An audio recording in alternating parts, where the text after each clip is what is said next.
পিসি এটা সব জায়গাতে ভালো বলছে, একটা প্লেট নিয়ে আয়।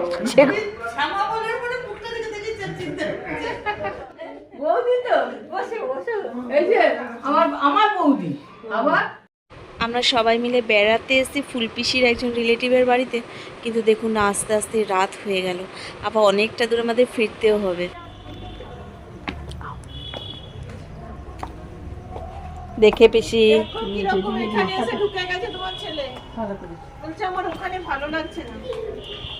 আর ওদের বাড়িতে আসার সময় বলেছে ওদের বাড়িতে থেকে যাবে।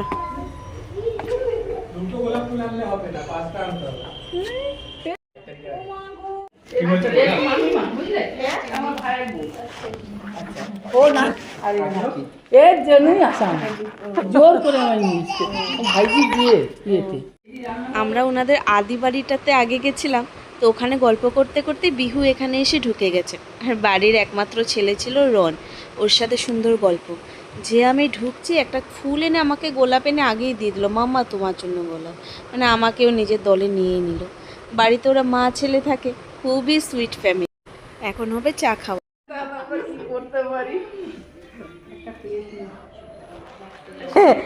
পিসি এটা সব জায়গাতে ভালো বলছে, একটা প্লেট নিয়ে আয়, যে কোনো জায়গায় একটা প্লেট নিয়ে আয়, সবাই মিলে নামাবো।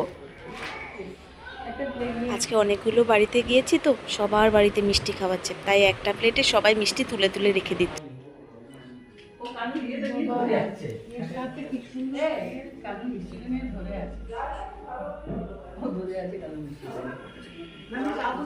ল্যাপটপ শিখছে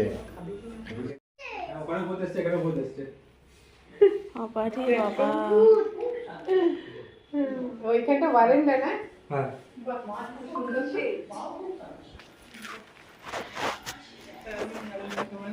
হ্যাঁ হ্যাঁ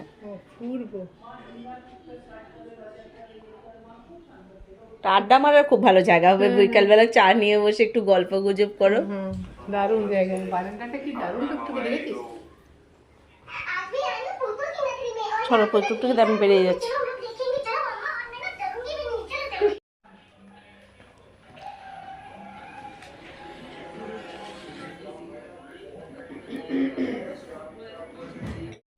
ওকে চিনতে পেরেছেন? রন, ওই বাড়ির ছেলে। আমার বিহু এত কান্নাকাটি শুরু করলো যে ওকে ছাড়বেই না, আবার ওকে এসে গাড়িতে উঠতে হলো।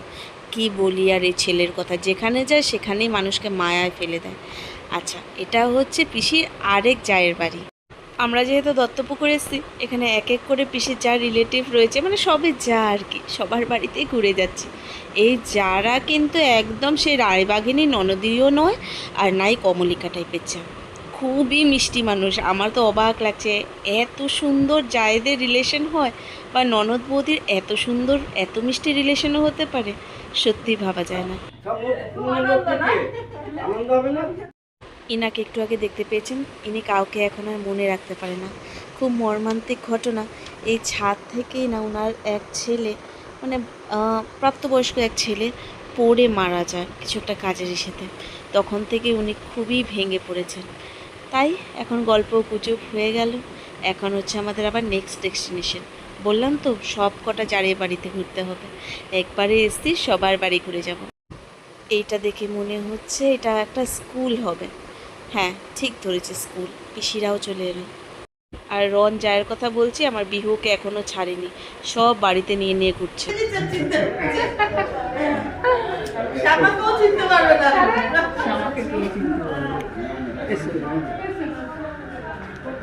জীবনে সত্যি কখনো ভাবিনি এত বড় একটা ফ্যামিলি পাবো বিয়ের পর।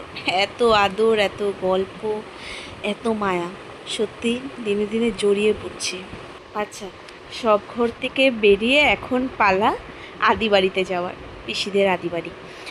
এই আদি বাড়িটা অ্যাকচুয়ালি পুরোপুরি ওরা সবাই মিলে করলেও মেনটেনটা এখন এই একটু আগে দেখতে পেয়েছেন কাকা, গোড়া কাকা, উনিই করেন। উনি বিয়ে বা কিছুই করেননি জীবনে, ভালো জায়গাতে চাকরি করে। আর উনি এই আদি বাড়িটাকে আবার সবার জন্য এইভাবে করেছে যে যে যেখান থেকে আসুক আদি বাড়িতে গিয়ে থাকতে পারবে। এগুলোই তো বলুন স্মৃতি থেকে যায়। বাড়ি সবাই বেচে দিতে পারে, এবার সেখানে ফ্ল্যাট করে নিতে পারে, অনেক কিছু, কিন্তু এইভাবে রাখা, মেনটেন করা আমাদের মধ্যে কজনই বা পারি বলুন। সেই বলে না, ভাঙতে সবাই পারে, গড়তে কিন্তু সবাই পারে না। উনি কিন্তু গড়ে রেখেছেন।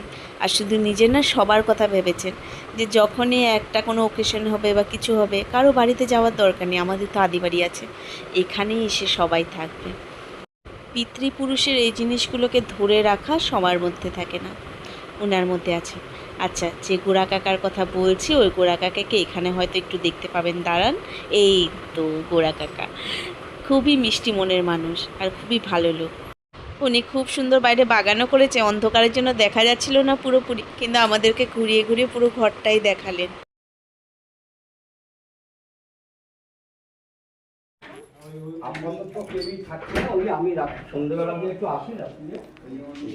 এইটা ও ঠিক করে রেখেছে।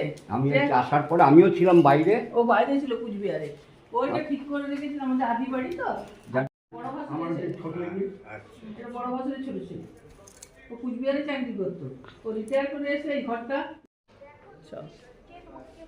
না তো এখন অবশ্য ঢালাই, এই যে পেছনে বাড়ি, ওই ওই ওই ওই যে এইসব আমার ঠাকুর দাদা যা জায়গা জমি, আমার জায়গা ছিল সব দিয়ে দিয়েছি।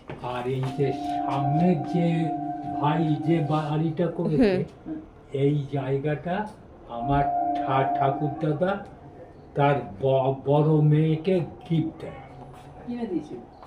মানে কাটোয়ায় যে এই এই এখনই হচ্ছে। আমার শ্বশুরবাড়ির গল্প এভাবেই চলতে থাকবে। তাহলে আপনাদের থেকে এখন বিদায় নিচ্ছি। ভিডিওটা এখানে শেষ করছি। যদি ভালো লাগে একটা লাইক অবশ্যই করবেন। টাটা।